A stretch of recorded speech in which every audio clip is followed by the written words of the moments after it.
Hey everybody, Russ W. Oker, Go Hills TV, powered by JBS. Time for our post game with Coach Hank and Eddie on Torado.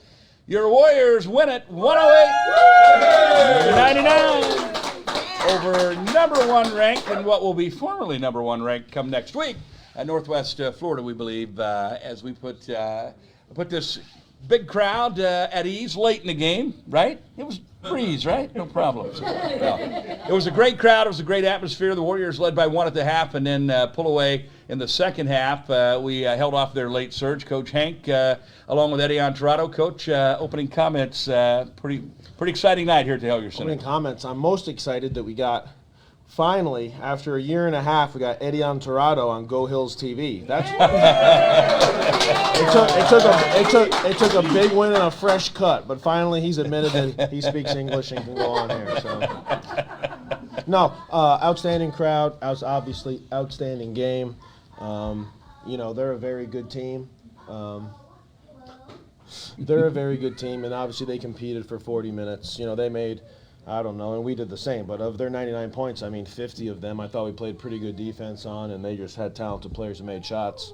I thought there were some stretches in the game where they played pretty good defense, and they probably think that we just had some talented players that made some plays and some shots. So, obviously a very high-level basketball game. I think we both struggled to stop the other. But anytime you can, those are the type of games that you come to Indian Hills and play for. I thought a lot of guys showed their experience, showed their toughness, and obviously great to come out with a win. Before we get into our guys a little bit, the Pryor kid, 30 tonight. You talk about great players, and he brought him back late, no doubt about it. I thought Don McHenry and Enoch Kalambe and Eddie Antorado and Truth Harris and David Jones and what's in there, Ryan Myers and Ladue Lakou and Travion LeBeau, and I was impressed by how they played tonight. No, well, he's a talented player. Right. But you're going against good players. No disrespect, Russ, but that's not where I'd start. I think that, he made some shots when they were losing. That's good. But he's a hard player to guard. I think we did a lot of things to get us up, and I guess sometimes as coaches you focus on the negative, but honestly, after a game like that, that's not what I'd focus on. I think he's a very talented player. There's not many 6'10" guys that can do what he can do.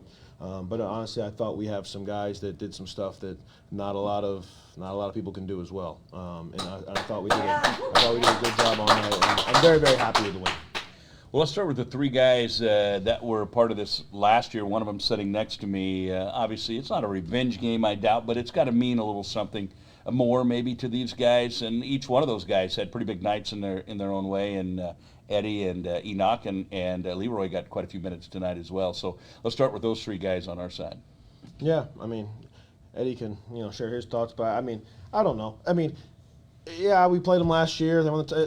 They have one player back, and he didn't play very much. He played 1 minute tonight. It was just a completely different team. So I don't know. I don't think that we had there wasn't many people over and wearing Northwest Florida colors that were there last year. So I think the fact they're the number one team in the country and they're 6-0 and they're about as good as we're going to see all year, I think that was probably more the motivation. So no doubt.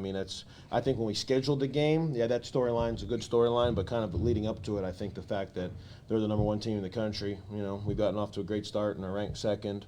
I think just the players and the coaches in this game, I think became the major storyline. But I don't know. Maybe Eddie feels differently, but I just think it was more going against the number one team in the country. All right, Eddie on Torado. In Fuego, is that how we say it? Yeah. Fuego, you were feeling it, huh? Talk about it. Russ, our Spanish is way worse than his English is, just so you know. So talk a little bit about it. I know this has to be, you got number one versus number two. I'm sure you guys were looking very much forward to this game, but talk about your game tonight. You were feeling it early and often tonight. Yeah, man. Big game. I gotta say thanks to my teammates because they found me every time. They found me every time to knock it down those shots in the corner. I stayed wide. Coach told me every time I was open, just shoot the ball, do your strength, man. And I was feeling it and make it happen. Yes. All right, talk about defensively as well. We held them when we needed to hold them, and got a big lead there. Talk a bit about the second half and what we did to pull away by as many as 21 at one point. Man, we didn't give up. We did our job. We kept pushing. We pushed the ball. their strength, play faster than them, and I think that's what got us in the lead.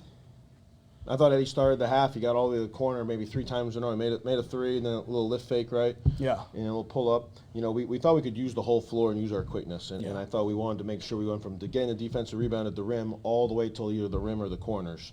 You know, they kind of play a little bit. We saw them film a little bit in the middle. They try to kind of cause some turnovers in the middle of the floor. And if we could use the whole length of the floor, I thought that would be a good thing. And obviously he's, you know, his job when he, you know, catch the ball in the corner.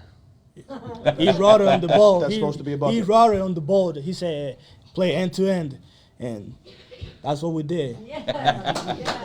You were listening. Every time. It's a good thing when you listen, isn't it? Yeah.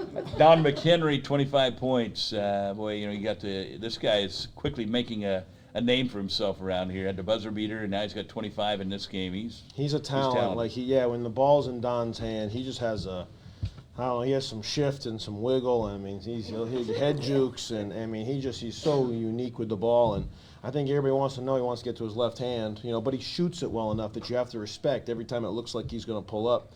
You know, you have to come up and close. I mean, he's 8 for 12 tonight too. I mean, he's shooting 67%. You know, it's one of those things where he's a good scorer, and we have an unselfish team. And I mean, he's been shooting 60 or 70% all fall, all winter. I mean, he's just so efficient. You know, and obviously, you know, when you go 8 for 12, you're not shooting bad shots. You're shooting the right shots. You know, and I thought there were definitely some stretches in the game where I didn't know what we were doing on offense, but Don was able to bail us out, and it's.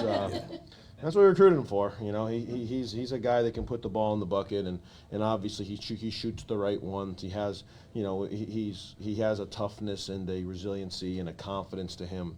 You know, the kind of, you know, that all of our guys have. But he certainly, like, the ball's like this magic pill for him. When he has the ball in his hands, he just thinks he can take over the world. And well, just shot 70% against number 1 team in the country. So I mean, he's a very talented player. Another talented guy, obviously, Enoch Kalambe has had a great career for us. We hope many more great moments to come. But there's times when he just takes over. No, you were right when you said that Eddie, Enoch, and Leroy, all 3 of them really showed their experience. And yeah, Enoch, again, he said, we want to play fast. So, like, you know, you get up by 10 or 12 or whatever it was. It's so normal to get the ball and try to hold up and play the clock, you know, and we didn't want to do that, you know, because we thought that they were going to gamble up the floor. So, you know, there were some stretches where Enoch, I mean, there's nobody better going coast to coast to the basket than Enoch. Like, he's a runaway train when he does that, you know. And then obviously, you know, Eddie and a couple other guys stretch the floor, which creates that because we're talented. And then, like you said, I thought Leroy did early in the second half there. I thought Leroy gave 6 or 8 really good minutes. They went smaller when they were catching up, so it was hard to play Leroy and Ledoux. It was hard to play David Jones, to be honest with you, just because, you know, they really didn't have a true big man out on the floor with obviously 42 out there shooting threes and everything like that. So, but no, I think, you know, the Dodge City game and then, you know, just leadership the whole way. You know, Eddie, Leroy, and Enoch have just consistently, and I'll throw Mohamedou in there too, okay? Mohamedou he's not around here just for charity now. Like, he has a huge impact on our team.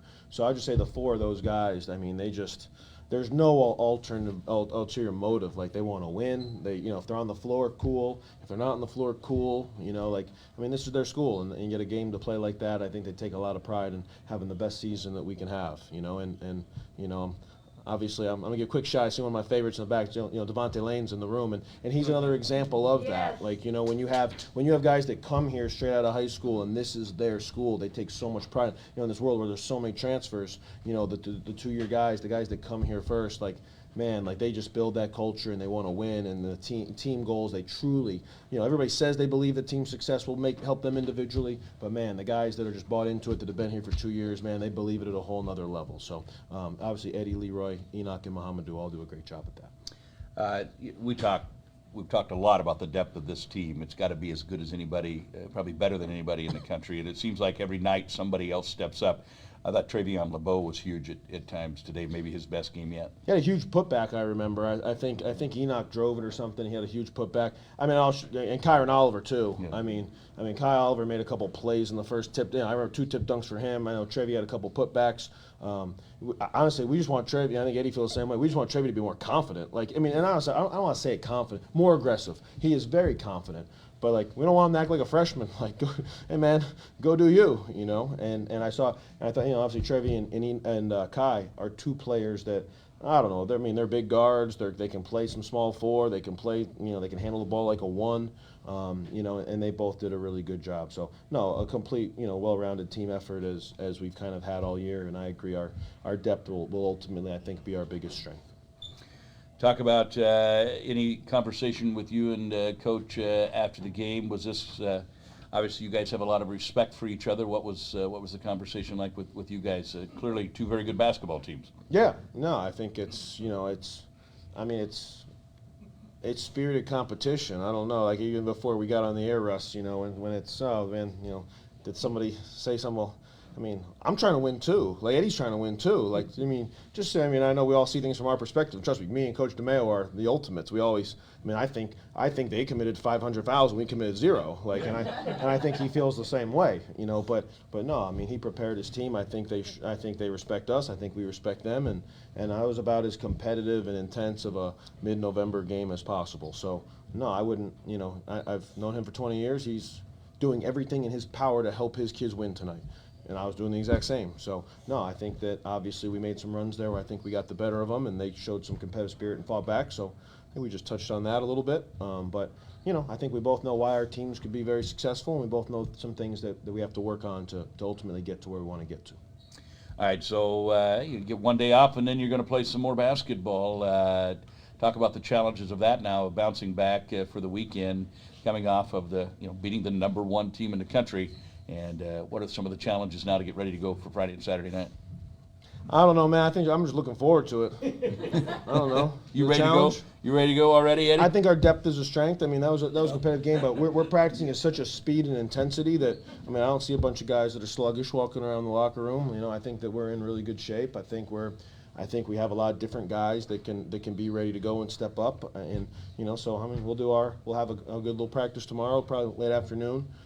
Take care of our bodies, and got them a cook on Friday night. So, yeah, you got to turn around. But I haven't seen any signs the last 15, 16 days of these guys taking, we went this afternoon at 1 o'clock, and you wouldn't know we had you'd know by the intensity that we played the number 1 team, but, we went like a practice game speed now for 20 or 30 minutes. Like, these guys aren't taking any minutes off, any days off, and I think that's kind of why we're a strong team. So, I don't know. We're just going to keep focusing on what we can do, as good as we can do it, and we'll see what happens. Well, the chairman of the board of the NJCAA Men's Division I basketball was tuned in tonight, and I think he saw the number 1 team in the country here at the Hellier Center. Indian Hills Warriors win at 108-99 over Northwest Florida, who was ranked number 1, still is until the new polls come out next week. The Warriors will have 2 games here at home this weekend, the Reed Overhead Door Classic, and then we'll take off for Casper, Wyoming next week. We set at 7-0. Congratulations, great win for the Warriors, a great crowd tonight. That's going to do it for us. I'm off to West Plains, Missouri, and volleyball tomorrow morning. Good luck to Coach Michelle and the volleyball team. Now, 40-2? 40-2. 40-2. Yeah. That's incredible. So, obviously, great season. Good luck to them as well. And they were all tuned in tonight watching this Warrior basketball team. Warriors win it. Thanks for tuning in, everybody, for Go Hills TV, powered by JBS. So long. Go Warriors!